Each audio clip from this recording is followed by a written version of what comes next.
L'immigration. Faut qu'on en parle. Dans les 2 dernières années, notre population a augmenté très vite. Genre vite comme un baby boom. Et de plus en plus, il y a des acteurs de mauvaise foi qui ont exploité notre système d'immigration. Alors, on fait quelque chose de gros. On réduit le nombre d'immigrants qui vont entrer au Canada au cours des 3 prochaines années. Aujourd'hui, je vais vous expliquer ce qui s'est passé, où on a commis des erreurs et pourquoi on change les choses maintenant. Il y a 2 façons d'immigrer au Canada. Celle qui vous vient probablement en tête le plus souvent, c'est l'immigration permanente, quand une famille vient au Canada pour s'y installer et y faire sa vie. Chaque année, le gouvernement détermine le nombre de résidents permanents qu'il veut accepter. Sauf qu'un plan comme ça, qui couvre seulement l'immigration permanente, ça ne tient pas compte de l'autre façon d'immigrer, l'immigration temporaire. Les résidents temporaires sont des gens qui viennent au Canada pour une durée limitée, comme les étudiants internationaux, les travailleurs temporaires et autres. Ils viennent pour un travail spécifique ou pour étudier. Quand le travail est terminé ou quand ils ont fini leurs études, la plupart retournent chez eux. Certains demandent à rester, mais la plupart retournent chez eux. Les résidents temporaires sont également différents des demandeurs d'asile. Nous évaluons leurs demandes et les acceptons s'il s'agit de véritables réfugiés, mais nous les renvoyons dans leur pays s'ils ne le sont pas. Et nous avons créé de l'espace pour les réfugiés dans notre plan d'immigration. Mais là aussi, on a vu des gens essayer d'abuser le système et on s'y est attaqué en fermant le chemin Roxham. Mais maintenant, revenons à notre plan pour l'immigration. À travers l'histoire, on laissait les besoins de l'économie déterminer le nombre de résidents temporaires qu'on acceptait à chaque année. Ça représente une petite partie de notre population, alors habituellement, on n'en tient pas compte dans notre plan d'immigration annuel à long terme. Mais après la pandémie, notre économie a rebondi très rapidement, alors on a eu besoin de beaucoup de travailleurs très vite. Consacré aux vraies raisons de la pénurie de main-d'œuvre. La proportion de travailleurs étrangers temporaires dans notre main-d'œuvre est devenue tellement importante que ce serait une erreur de ne pas en tenir compte dans notre planification. Alors, cette année, c'est ce que nous avons fait pour la première fois. On a un plan qui prévoit des cibles pour les résidents permanents et pour les résidents temporaires. Comme ça, on a le portrait complet des gens qui viennent au pays et on peut s'assurer d'avoir les logements et les infrastructures nécessaires pour les accueillir. Quand on fixe nos cibles, on regarde chaque province et territoire, on demande au premier ministre « C'est quoi vos besoins en matière de main-d'œuvre? Est-ce que votre population augmente ou vieillit? » On reçoit des appels d'entreprises, de PDG, d'experts de l'économie qui nous donnent leur point de vue sur où on devrait mettre nos cibles. We've had a chronic shortage of labor for the last decade. It is the #1 issue of all manufacturers across Canada. So we think there needs to be more, push the pedal to the floor to bring more people into Canada because. On a fait une entente avec Ottawa sur le programme des travailleurs étrangers temporaires parce qu'on a facilité l'accès aux travailleurs étrangers temporaires dans le secteur manufacturier. Chaque secteur veut des choses différentes. Mais après la pandémie, ils avaient tous le même message. Après 2 ans avec les frontières fermées, il nous faut plus de travailleurs vite.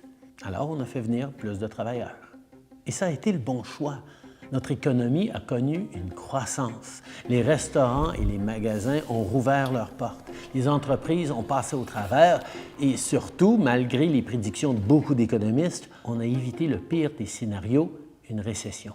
Mais il y en a qui ont vu ça comme une occasion de truquer le système. On a vu beaucoup de grandes entreprises le faire. The government says the program has been used to get around hiring Canadian workers in some instances. Et beaucoup trop de collèges et d'universités se sont servis des étudiants étrangers pour augmenter leurs profits. There are the diploma equivalent of puppy mills that are just churning out diplomas. There is fraud and abuse, and it needs to end. Parce qu'ils peuvent leur facturer des dizaines de milliers de dollars de plus pour le même diplôme. Mais on sait aussi qu'il y a de ceux qui exploitent carrément le monde. Ils recrutent des travailleurs ou des étudiants temporaires, ils leur promettent des emplois, des diplômes et des voies faciles vers la citoyenneté, des promesses qui ne se réalisent jamais.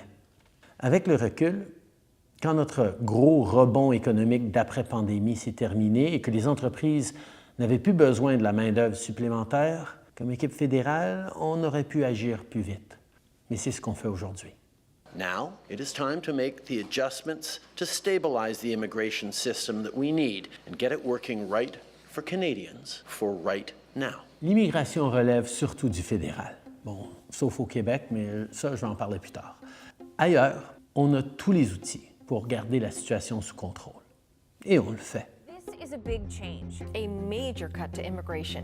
La cible originale pour 2025, c'était 500 000 nouveaux arrivants. On ramène ça à 395 000. C'est une grosse diminution. Voici le nouveau plan du Canada sur les seuils d'immigration. On va réduire le nombre de nouveaux immigrants qui entrent au Canada, les temporaires et les permanents. On veut des résidents permanents qui ont les compétences dont on a besoin. Des travailleurs de la santé pour nos hôpitaux et des travailleurs de la construction qui vont nous aider à bâtir plus de logements. Et les résidents temporaires qui habitent déjà au Canada, il y en a qui vont déposer leur candidature pour devenir résidents permanents, mais c'est planifié dans nos estimations. D'autres quitteront le Canada quand leur résidence temporaire sera finie et ça va réduire notre population. Certains pourraient faire une demande d'asile quand leur visa sera expiré, en essayant d'utiliser ce système comme un raccourci pour rester au Canada. Eh bien, ces demandes seront analysées et traitées, et si elles sont rejetées, ces gens-là seront renvoyés chez eux. Alors, si on calcule le nombre de personnes qui arrivent et qui partent, la croissance démographique sera en pause pendant les 2 prochaines années. Après ça, à partir de 2027, ça va s'équilibrer et recommencer à augmenter tranquillement à un rythme soutenable. En fait, ça nous ramène à la trajectoire qu'on suivait avant la pandémie. Cette pause va donner une chance à notre économie et nos communautés de rattraper la population, avec des choses comme notre plan pour construire des millions de logements de plus. On poursuit ces efforts, mais maintenant, on aura un peu plus de marge de manœuvre pendant qu'on construit. Plus de grandes entreprises vont investir dans nos travailleurs et nos jeunes au lieu de se tourner vers une main-d'œuvre étrangère qui leur coûte pas cher. Le plafond qu'on a établi pour les étudiants internationaux permet déjà de réduire le prix des loyers dans nos grandes villes et ils vont continuer de baisser tant que le plafond reste en place. On s'arrange pour que le système fonctionne pour les Canadiens et pour les nouveaux arrivants, plutôt que pour les grands magasins, les chaînes de restaurants, les consultants en immigration et les faux collèges et universités qui exploitent. Bon, maintenant, parlons du Québec. Je ne sais pas si vous le savez, mais le gouvernement du Québec a beaucoup de contrôle sur son immigration. Le Québec a ses propres cibles d'immigration permanente et sélectionne la majorité de ses immigrants temporaires.